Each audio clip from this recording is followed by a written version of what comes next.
Hola a todos, muchas gracias por acompañarnos el día de hoy a nuestra plática Mascarillas y EPP, cómo distinguir entre las buenas, las malas y las fraudulentas. Quisiera presentarles a los panelistas de hoy. Está la doctora María José Díaz, que es experta en evaluación de EPP y quien como voluntaria en México de 95 ha estado validando las compras y donaciones que se han hecho desde la asociación. Y también a María de la Luz Vargas, Luz, ingeniera biomédica, también voluntaria en la iniciativa MexVent y quien ha estado como experta en ingeniería biomédica haciendo la validación de todo lo que el equipo de MexVent ha estado apoyando.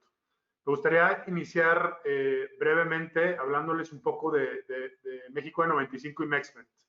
Eh, Son iniciativas sin fines de lucro y fue pues, gente de la sociedad mexicana que reconociendo la difícil situación que están pasando los doctores y las enfermeras y todo el personal médico en general, nos dimos a la tarea de ver cómo podíamos ayudar.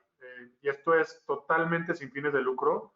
Eh, Hay gente emprendedora, gente de la banca, gente del mundo digital, que todos nos juntamos para tratar de regresar nuestro granito de arena a ustedes, nuestros héroes que nos están cuidando día a día.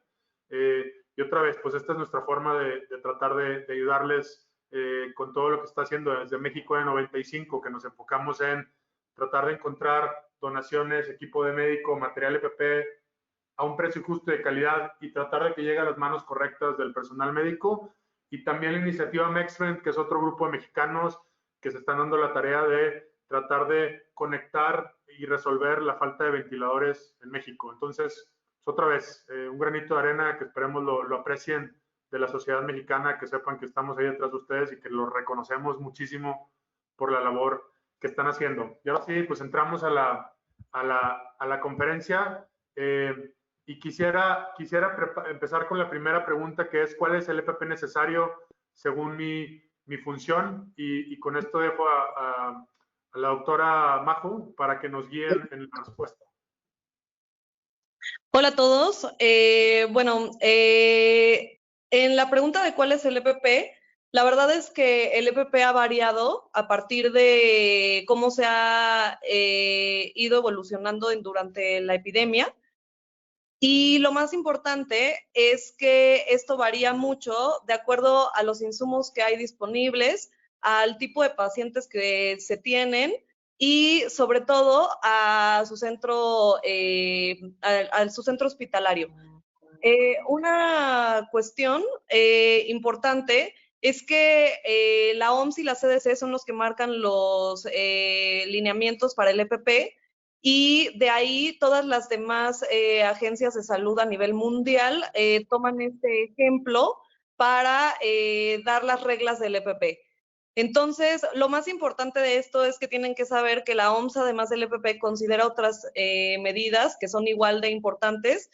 Por ejemplo, la sana distancia o el hecho de tener barreras físicas entre ustedes y el paciente, como puede ser un vidrio o estar en un cuarto diferente, el médico y el paciente. Entonces, lo que el EPP que actualmente es válido y que está en esta primera diapositiva, que es la de la CDC, va a diferenciar entre dos tipos de riesgos. El riesgo que uno tiene ante un paciente normal, al cual no le vas a hacer ningún procedimiento que ellos denominan como de mayor riesgo por aerosoles, y el paciente que sí le vas a hacer algo de aerosoles. Entonces, la única diferencia realmente es el tipo de mascarilla que se va a usar.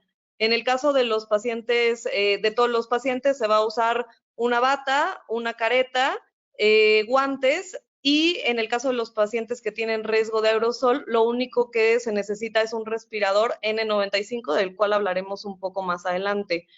No sé si me puedes dar la siguiente diapositiva, Sergio. En el caso de los pacientes con aerosoles, la OMS y la CDC se ponen de acuerdo en que se necesita evidentemente un equipo mucho más aparatoso, digamos, un equipo mucho más completo, y lo único que se agregaría sería el gorro, los cubrebocas Y bueno, les voy a platicar un poco que el Tyvek, el overall, es una de las cosas que ha causado divorcio en la comunidad, ya que aunque ofrece una barrera muy efectiva, hay una discusión en cuanto a si de verdad es el EPP más indicado para estos casos, ya que sabemos que la contaminación por COVID se da a través de las gotitas respiratorias y usualmente al final del día es por contaminación de nosotros o que el paciente va a hacer al estornudarnos o al hablar, etcétera, muy cerca. Entonces, el Tyvek, la desventaja que tiene es que se convierte en una superficie ideal para que el virus viva pues muchas horas, incluso días, por el material que es un material parecido, es un derivado de plástico, de hecho. Y la otra cuestión es que hay una gran discusión en la comunidad médica acerca de si el uso de Tyvek es la principal fuente de contagio entre los médicos, sobre todo al quitárselo, porque si ponérselo es un arte, pues quitárselo es todavía peor, ¿no? Entonces, ahí se los dejo un poco de tarea para que ustedes en sus servicios consideren el uso del Tyvek. No está prohibido, hasta la fecha no sigue siendo recomendado. Lo manejan como un EPP que está como un super EPP, pero al final del día el EPP que también pueden usar es simplemente la bata, el cubrebocas, ya saben, abajo la pijama que obviamente ya no se va a usar. Se tienen que lavar y pasar por un proceso, la bata, los guantes, su careta, su mascarilla y el gorro. Por último, no sé si me puedes pasar la presentación, Sergio. El IMSS, y cuando llegó a México este problema, decidió hacerlo por funciones. Entonces, ellos lo que dicen es, a ver, ¿quiénes son las personas que van a tener contacto con los pacientes y en qué momentos?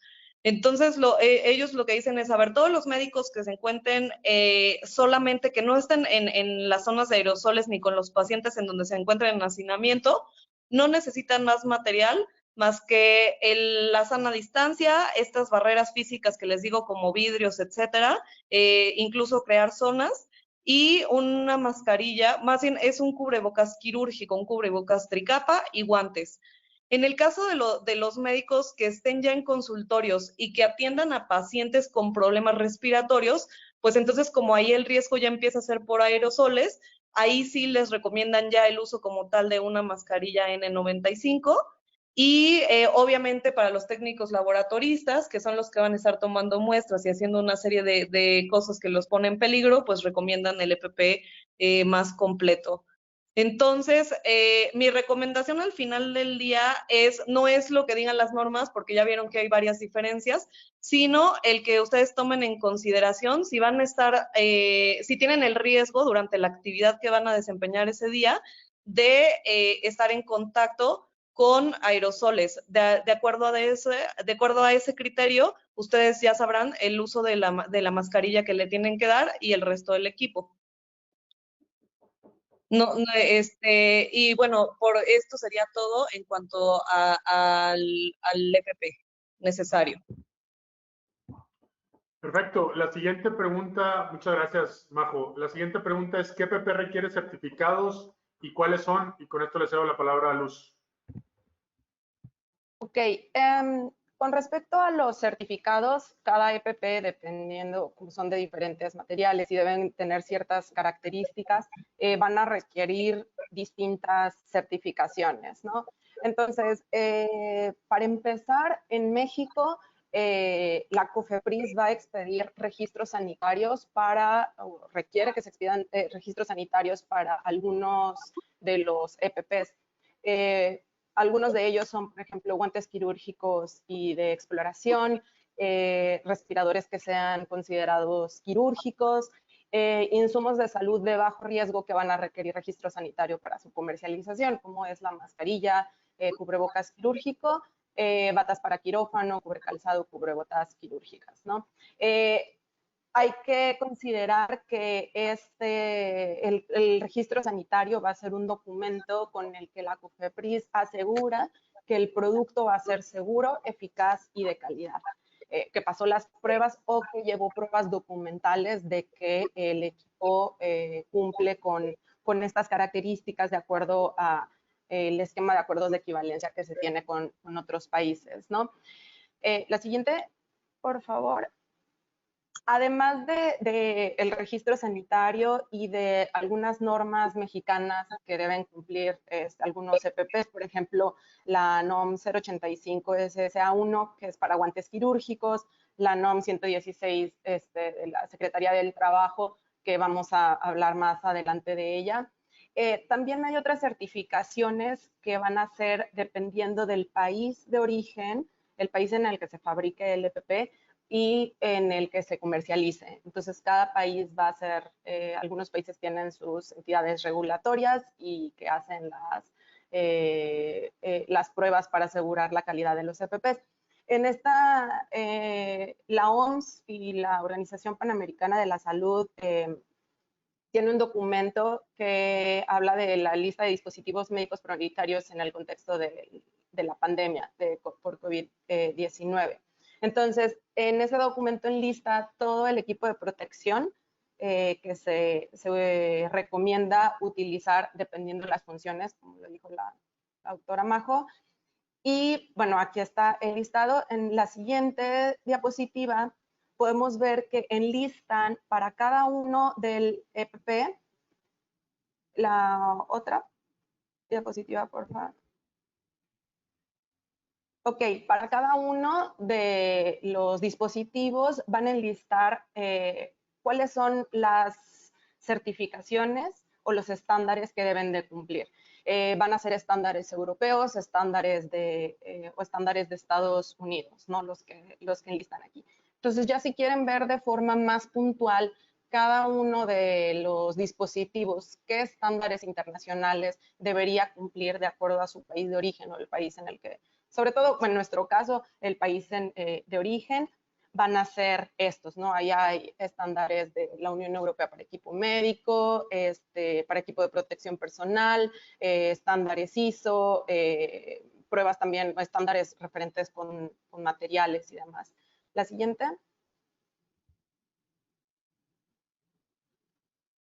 La siguiente diapositiva también. Bueno, eso es todo el listado que da la OMS. Y entre el listado aparecen los respiradores N95 o equivalentes, que es de lo que más vamos a hablar en esta plática. Y ahí se establece como requerimientos mínimos que sean categoría N95 de acuerdo a NIOSH o FFP2 de acuerdo al estándar europeo 149, ¿no? Que lo vamos a tocar más adelante, pero digamos que estos serían los estándares como más importantes en este tipo de dispositivos, que son los respiradores N95. Perfecto, muchas gracias, Luz. Y creo que una pregunta que ha surgido en esta pandemia es ¿cuál es el precio del EPP? Y esto de forma recurrente en la comunicación que hemos tenido con los doctores nos han hecho esta pregunta. Majo, no sé si nos puedas contar la solución que les proponemos y que hemos creado con el fin de ayudar al personal médico. Claro que sí, Sergio. Mira, lo más importante es que tienen que entender que los precios antes de la pandemia y los precios post pandemia son completamente diferentes. Una es debido a que la materia prima no se está agotando. Otro fue el problema de la demanda de los productos. Y por último, sabemos que hubo mucha gente que se aprovechó de la necesidad para lucrar con los precios y hemos encontrado en nosotros un aumento hasta de 4 veces el precio original, 5 veces, etcétera. Entonces, lo que nosotros hicimos muy al principio de esto fue hacer un estudio de mercado en el cual nosotros le preguntábamos a distribuidores grandes y a proveedores que intentan manejar precios justos Y en la página de mexicoN95.com, que es la iniciativa en la cual nosotros estamos, tenemos un listado, una guía de precios, en las cuales les estamos dando la propuesta de lo que nosotros consideramos que es un precio justo dentro de todo. Obviamente, como les decía, es un precio que sí está elevado, pero no, tampoco está exagerado, ni mucho menos, pues preguntamos a la gente que realmente se dedica a esto y no que es el revendedor del revendedor del revendedor, que es lo que va también haciendo que todo se vuelva mucho más caro. Entonces, en la parte de abajo ustedes van a poder encontrar la guía el link de la guía de precios para que ustedes puedan darse una idea de cuál es el precio justo que se debería de pagar en este momento. Obviamente los precios, como ya también la epidemia va avanzando, van disminuyendo y esto hace que seguramente muy pronto lleguemos a un precio mucho más accesible para todos los insumos médicos. Buenísimo. La siguiente pregunta es, ¿cuáles son las mascarillas que en verdad protegen contra el COVID? Creo que es algo recurrente que hemos escuchado y ha habido una disponibilidad enorme de diferentes mascarillas en México y lo que queremos ayudar también es cómo identificar cuáles sí y cuáles no tienen la calidad y vamos a empezar a meternos más a detalle en este tema. Luz, si nos ayudas a contestar esta pregunta, por favor. Claro, para contestar esta pregunta hay que recordar lo que ya explicó Majo sobre los mecanismos de transmisión del virus, ¿no? Puede darse por gotitas que van a ser partículas de más de 5 micras o aerosoles que se van a generar en algunos procedimientos que son partículas más pequeñas, menos de 5 micras, por contacto directo o indirecto con el paciente en superficies contaminadas. La siguiente. También hay que considerar que el EPP va a ser una herramienta para limitar el riesgo de contagio, ¿no? Considerando estos temas, vamos a tener que hacer una evaluación del riesgo, que fue lo primero que habló Majo, de acuerdo a las actividades que haga el personal, al contacto que tenga con el paciente. Y a partir de esa evaluación de riesgo se hace la correcta elección del EPP. Entonces, no hay como una mascarilla que podamos decir, esta es la mascarilla, sino de acuerdo a la OMS, va a ser dependiendo del riesgo que tengamos de contagio. Entonces, dentro de la elección de EPP, se recomienda tomar en cuenta el modo de transmisión de la enfermedad, la interacción que se tenga con el paciente o con el ambiente, y si vamos a estar en procedimientos que generan o no generan aerosoles. En el caso de las mascarillas, si estamos en procedimientos que no generan aerosoles, como ya dijo Majo, vamos a poder utilizar un cubreboca quirúrgico de triple capa. Y si estamos en procedimientos que generan aerosoles, ya vamos a necesitar protección de un respirador N95 o equivalente.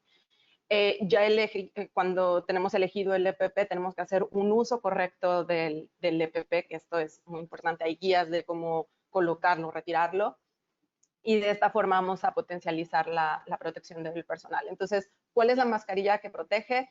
Va a depender de nuestro nivel de riesgo. Un cubreboca quirúrgico podría proteger y en algunos casos es necesario que sea un respirador N95.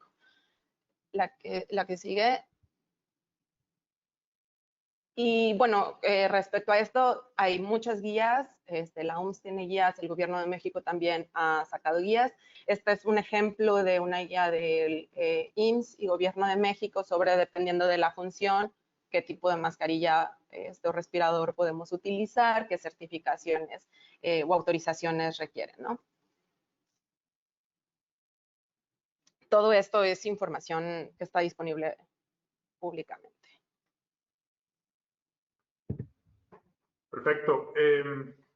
Muchas gracias, Luz. Y creo que una pregunta que normalmente nos hacen como México N95 es la diferencia entre una N95 y una KN95. Y nos parece importante, sobre todo por la avalancha de productos que hemos visto de KN95 en México, entender las diferencias y más adelante les queremos contar cómo identificar la buena, la mala y la fraudulenta. Majo, ¿nos podrías platicar acerca de las diferencias? Si quieres, Se las paso y luego Majo ya les dice de las auténticas y seguras. Sobre la diferencia entre una N95 y una KN95, básicamente los dos, en teoría, son respiradores filtrantes de partículas. Como les decía, los estándares van a depender del país de origen y el país en el que se van a comercializar, ¿no? Entonces, N95 es la nomenclatura que de los respiradores que, de acuerdo a NIOSH, en Estados Unidos se asegura que son filtrantes de al menos el 95% de partículas en el aire que son mayores a 0.3 micras, ¿no? O sea, especificaciones muy detalladas. Entonces, N95 va a ser respiradores que cumplan con el estándar que da NIOSH. Así como hay N95, hay N99, N100 que tienen diferentes capacidades filtrantes. En Europa también hay un estándar que es el N149 y la nomenclatura va a ser distinta, va a ser FFP1, 2 y 3, ¿no?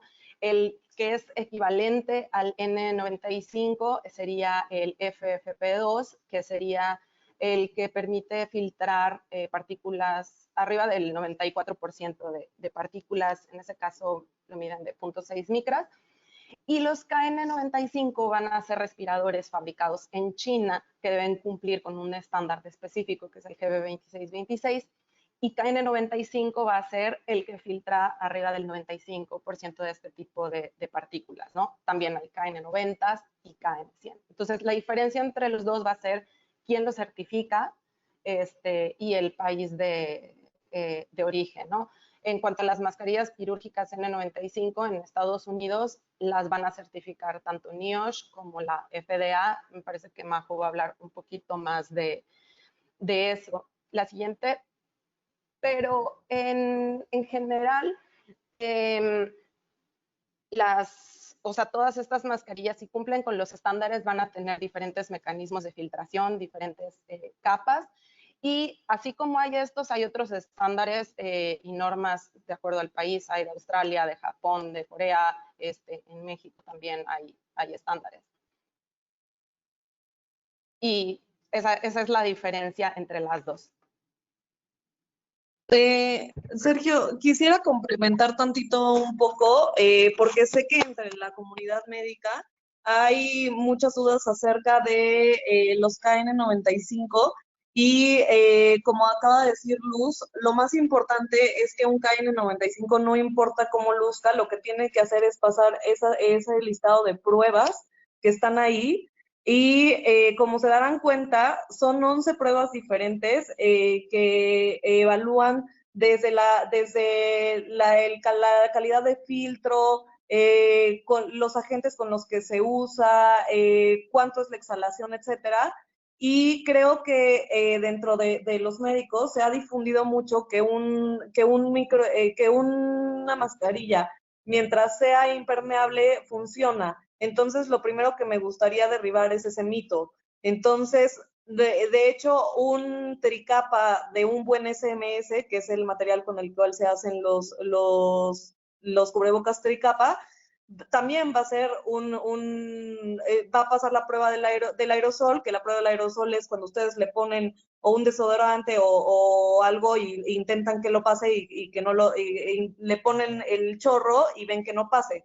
Entonces, de aquí, de entrada, se van a dar cuenta que esa prueba no es suficiente porque esa prueba es solo una de 11 y entonces, al final del día, eso no habla de la eficiencia o si es bueno o no. Entonces, derribemos ese mito, el hecho de que sea impermeable no quiere decir que sea un filtro.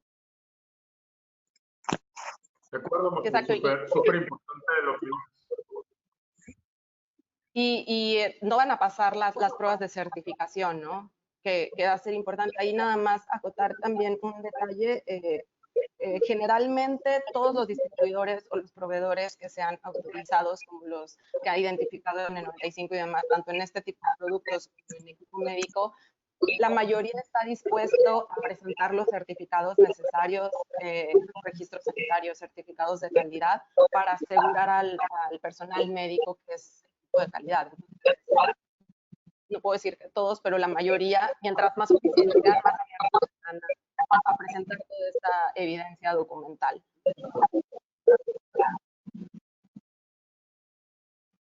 Perfecto. Y siguiendo con este tema, entonces, ¿cómo podemos saber que una N95 es auténtica y segura? Majo, ¿nos podrías guiar con la respuesta?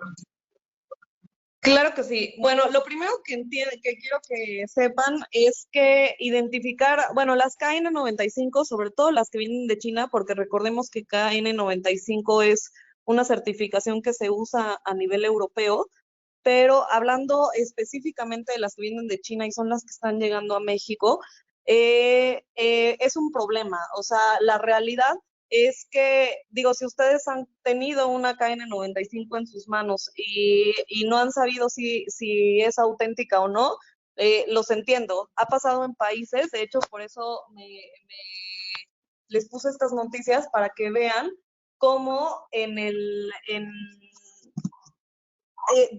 países enteros se han equivocado en la compra de estas KN y les voy a explicar un poco por qué se da esto. En China, que además es el primer fabricante de cubrebocas, mascarillas y derivados, ellos los usan por ciertas situaciones. La primera es porque ellos tienen demasiada contaminación ambiental, otra es porque a veces hay polvos y la tercera es porque también es parte de la tradición. Entonces, lo que hacen ellos es que crean diferentes cubrebocas y a todos, de manera genérica, o la mayoría de ellos, les ponen KN95. Entonces, ustedes me van a decir, oye, María José, pero entonces, ¿cómo voy a saber si este KN95 es verdadero o no lo es? Bueno, lo primero que tienen que hacer es revisar el certificado. Pero aquí viene otro punto. Al principio, cuando empezó la pandemia y todo el mundo empezó a usar los KN, los N95 y demás. Entonces todo se fue agotando y lo que quedó fue lo que empieza a llegar sobre todo a países como nosotros, que somos de los últimos en entrar a la pandemia.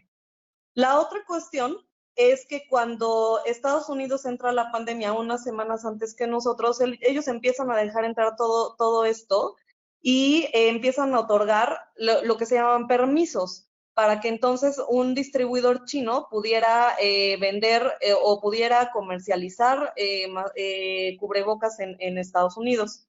Y esta bendición, como ya lo había explicado Luz, pues la da la FDA.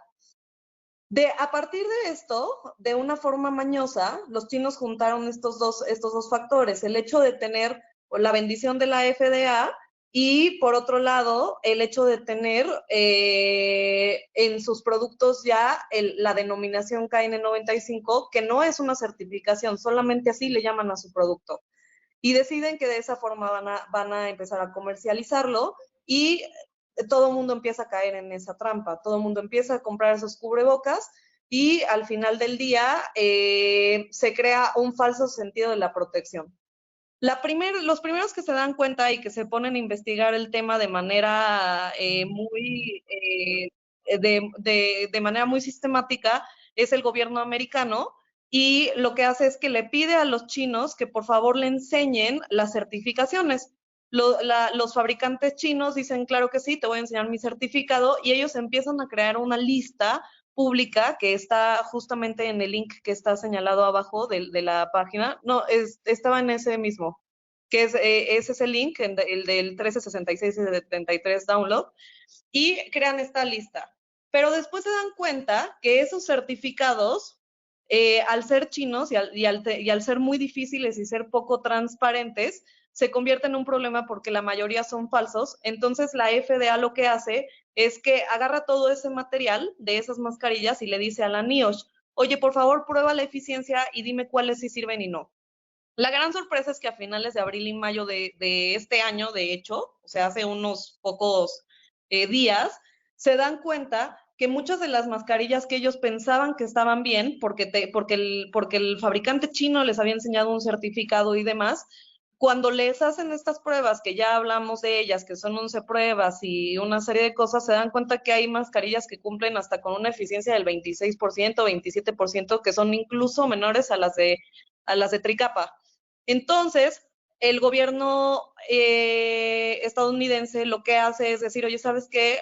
Digo, además, obviamente hay un problema político con China, dice, les voy a tirar el teatrito, y entonces, lo que ocurre con esto es que ellos prácticamente sacan una noticia mundial en la cual dicen que es una gran estafa la KN95 China y publican una lista mucho más pequeña que está justamente en ese link y de esa forma ustedes pueden saber que esas mascarillas que están en ese link ya fueron probadas por NIOSH y ya fueron aprobadas como suficientes. Ahora, ¿qué es lo más importante? Porque me van a decir, bueno, ok, ya tengo la lista, ¿cómo la uso? Perfecto, entonces les voy a explicar. La lista, estaba bien la diapositiva previa, Sergio, por favor. Estoy aquí mirando pero dale, Majo. No, no te preocupes.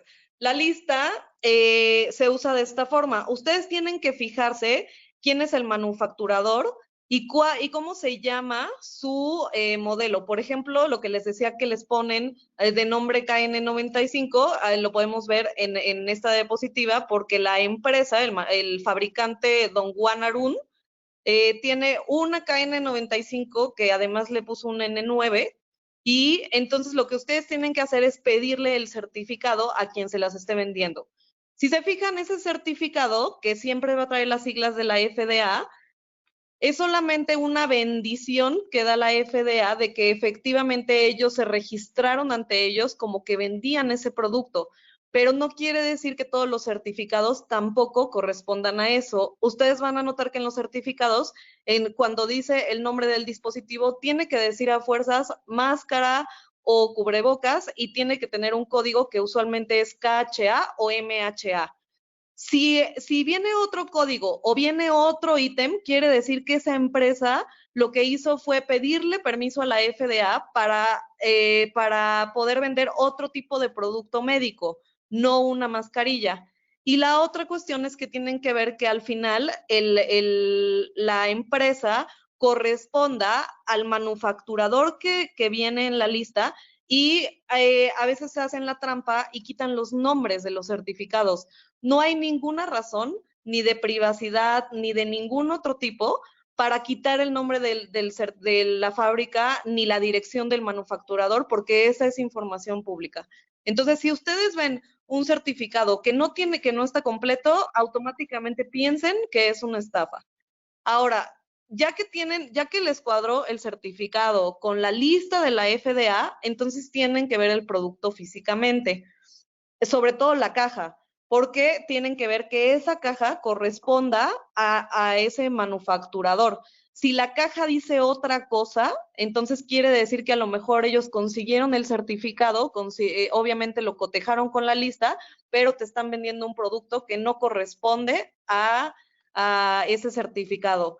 Y por último, ha habido una serie de avisos que ha emitido la misma FDA y la CDC y la NIOSH, etcétera, en el cual dicen, oye, ¿sabes qué? Los KN95 tienen que seguir el mismo estándar que los N95 y tienen ciertas características. Toda KN95 que ustedes vean que se ata a las orejas es falsa, es un cubrebocas civil, porque las KN95, al igual que las N95, tienen que hacer esta función de sello y la única forma física de hacer ese sello es con cintas que van hacia la cabeza. Si ustedes ven una KN95 que tiene impreso el signo de la FDA, es falsa, porque la FDA no es una certificadora y al no ser una certificadora no permite que su sello se estampe en la mascarilla como tal. Entonces son una serie de detalles en los cuales ustedes se van dando cuenta que no es el material genuino y que además no sabemos la eficiencia de esa mascarilla y ni siquiera sabemos cuál es la materia prima que se usó. Entonces, además de ser mascarillas que no van a cumplir su función como respiradores, al final del día se pueden convertir en un problema de salud pública por el hecho de que no sabemos si están testeadas contra alergias y una serie de cosas que podrían ser mucho más nocivas para el médico que las va a usar que benéficas. Entonces, los invito a que revisen muy bien esas listas, esa lista de la FDA, sobre todo con las mascarillas chinas. De hecho, la lista, se supone que en lista, hay una lista que tiene todos los fabricantes mundiales, pero a los que sin duda alguna le han puesto el ojo durísimo y han estado trabajando para intentar descifrar que sean buenas o no, es precisamente con el material chino. Perfecto, muchas gracias, Majo. Y a ver, en México N95, si tienen, como no vendemos nosotros producto y somos una iniciativa sin fines de lucro, nos pueden enviar un correo a hola@mexicoen95.com y encantados de asesorarlos en su proceso de compra para ayudarles en la decisión de comprar material de calidad. La siguiente pregunta es: ¿quiénes están certificados en México para producir N95 o equivalentes? ¿Cuál es la respuesta aquí? Si nos pueden ayudar. Ok, en México, para la producción de este tipo de respiradores, se debe cumplir con la NOM 116 de la Secretaría del Trabajo y de Previsión Social, que es sobre las pruebas y especificaciones que deben cumplir este tipo de dispositivos, ¿no? México N95 ha hecho una labor de investigar estas empresas. De hecho, tienen disponible esta lista que ven aquí de las empresas en México que cumplen con esta certificación para la fabricación de mascarillas, bueno, de respiradores N95, ¿no? Las N95 pueden tener uso industrial o uso médico, ¿no? Cuando ya son consideradas dispositivos médicos, también necesitan certificación por parte de COFEPRIS para producción, venta y distribución, ¿no? Entonces, hay diferentes empresas que fabrican ya sea N95 para uso industrial o para uso médico, que vamos a tocar también ese tema un poquito más adelante. Pero aquí está el listado de empresas. También pueden preguntar a N95, se pueden acercar con ellos a México N95 para que les pasen esta información que, digo, no va creciendo tan rápido porque pues no es, o sea, no es tan fácil que una empresa se certifique, ¿no? Sí hay empresas una empresa que se certificó a partir de la pandemia, pero en general son empresas que se dedican a hacer este tipo de dispositivos. Buenísimo. Majo, ¿nos podrías platicar si las N95 de uso industrial las podemos usar en esta pandemia? Claro que sí. Mira, un N95, como ya les comentamos, al final del día tiene que pasar por estas pruebas y algo que se me había pasado a comentarles previamente es que al final del día estas pruebas están hechas tanto para los dos tipos y la única diferencia que claramente se ve entre ellas es una prueba extra que es una prueba de resistencia de fluidos, que lo que ocurre con las mascarillas médicas es que como van a estar en un ambiente hospitalario y como puede haber de repente chorros de sangre, etcétera, y pueden manchar las mascarillas, y una mascarilla mojada pierde eficiencia, entonces lo que hacen es que simplemente la médica pasa por esta prueba. En el caso de Estados Unidos, quien hace, bueno, la empresa que las fabrica, o por dar un ejemplo, 3M, lo que hace es que fabrica la mascarilla, la manda a NIOSH, la NIOSH la prueba como un respirador de N95 y al final lo que hacen es que cuando saben que va a pasar esta prueba de resistencia a fluidos, la manda también a la FDA para que la FDA la acepte y la clasifique como un cubrebocas quirúrgico. Entonces ya si tiene, digamos, la aprobación de NIOSH y la aceptación de la FDA, eso la convierte en un respirador quirúrgico. En el caso de México es algo similar. La prueba la Secretaría de Previsión Social y si esta además es aceptada por la COFEPRIS, entonces se convierte en un respirador quirúrgico. Al final, la OMS está muy consciente que hay una crisis, una escasez de mascarillas N95, de respiradores N95, y lo único que dice es, al final funcionan igual, lo único que tienen que tener en cuenta ustedes como doctores es que la autorización es indistinta, pero hay que tener mucho cuidado en la aplicación. Si la mascarilla no fue diseñada como respirador quirúrgico y solamente es un respirador N95, entonces no se debe de usar en procedimientos en los que van a estar en contacto con fluidos, ya sea con spray o con sangre a alta velocidad, como les digo, el hecho de que un vaso chorree, pues, y solo en ese caso deberían de preferir el uso del N95 médico. Otra de las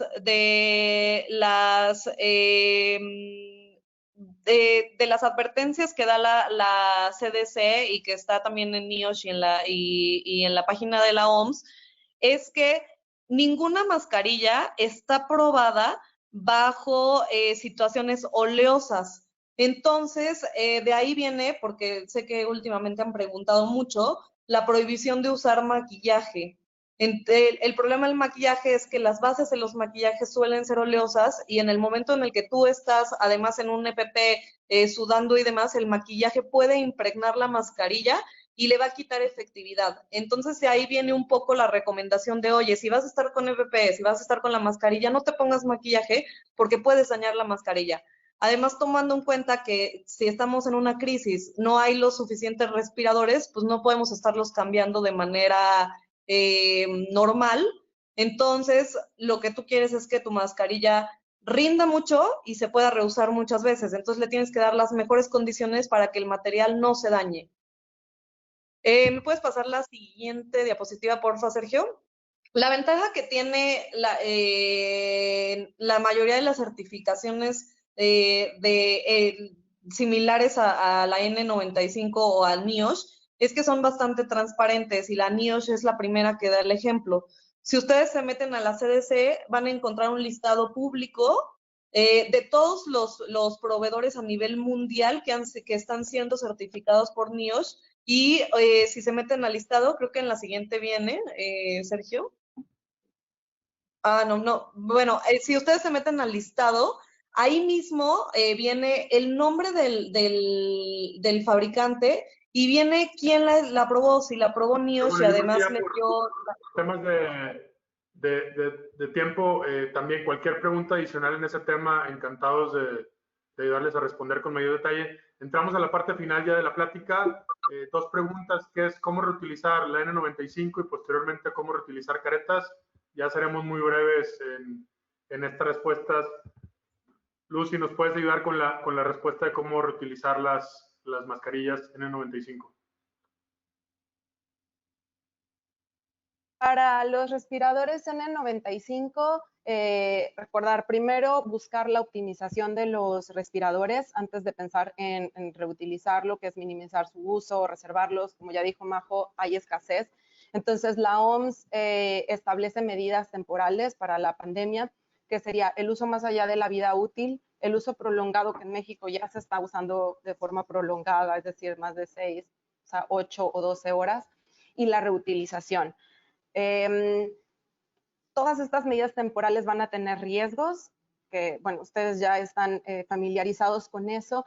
Entonces, se recomienda el uso de caretas, como decía Majo, para reducir la contaminación de las superficies, higiene de manos. Pero en específico sobre la reutilización y el reprocesamiento de las N95, la siguiente diapositiva, para irnos más rápido. Ok, en la siguiente diapositiva vamos a ver 3 métodos que la Organización Mundial de la Salud tiene documentado que pueden funcionar para el reprocesamiento de estos respiradores, que es esterilización mediante radiación ultravioleta, la esterilización mediante gas plasma o vapor de peróxido de oxígeno y la de vapor saturado bajo presión. En realidad, la de esterilización mediante gas plasma o vapor de peróxido de hidrógeno, esa es la que más pruebas tiene, la que más por ejemplo, en Estados Unidos hay 5 procesos autorizados para estos respiradores. En general, falta mucha más evidencia sobre el reprocesamiento, pero bueno, pueden considerar estos y sobre todo el de peróxido de hidrógeno, ¿no? Obviamente siempre después de reprocesar hay que validar la integridad del respirador, que haya sello, que haya un buen filtrado. Y en México, pues, hay establecido un protocolo para el reprocesamiento. hay un documento emitido donde está esto. No me voy a ir más a detalle por el tiempo, pero bueno, está establecido el protocolo de qué se tiene que hacer para poder reprocesar estos dispositivos.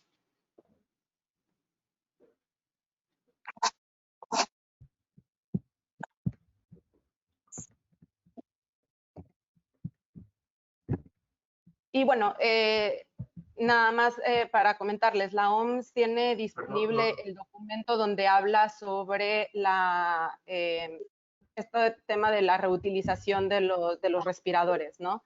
Que también lo pueden consultar en línea.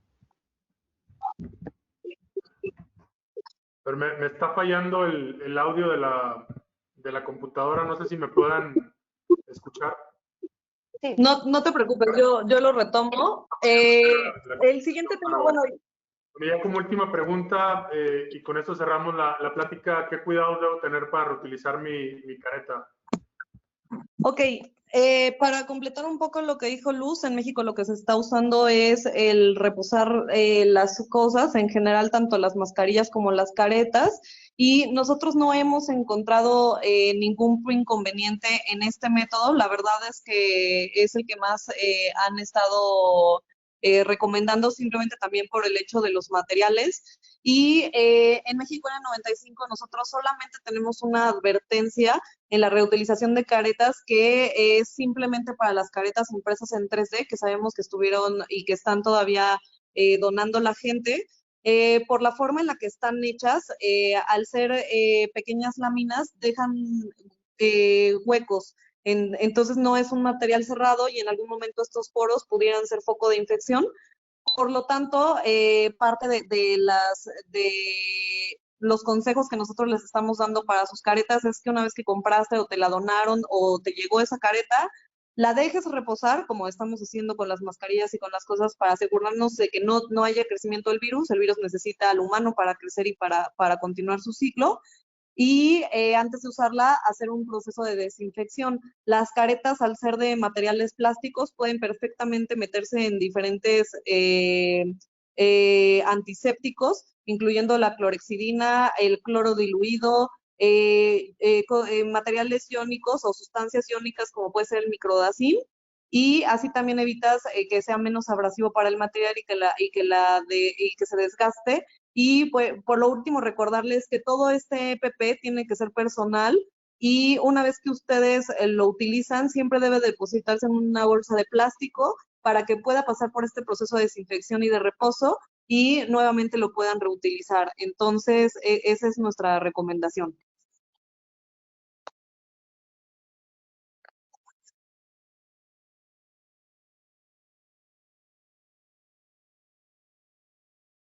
Les agradecemos a todos enormemente por haber participado en esta ponencia, y también le agradecemos muchísimo a la doctora Majo y a Luz por su tiempo, y quedamos pendientes en nuestra página de internet. Si tienen cualquier duda, si nos pueden escribir a manic@mexico95.com, y encantados de responder sus preguntas y ayudarles en cualquier proceso que requieran.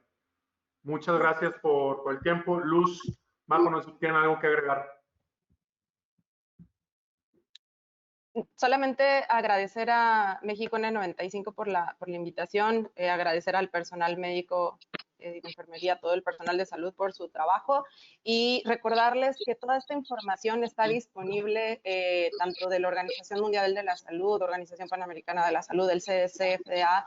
Todos estos organismos tienen información disponible y están actualizándolo constantemente. Entonces pueden acceder a las páginas y tienen páginas dedicadas a la pandemia, en donde pueden tener acceso a todos estos documentos que están muy detallados sobre el tema.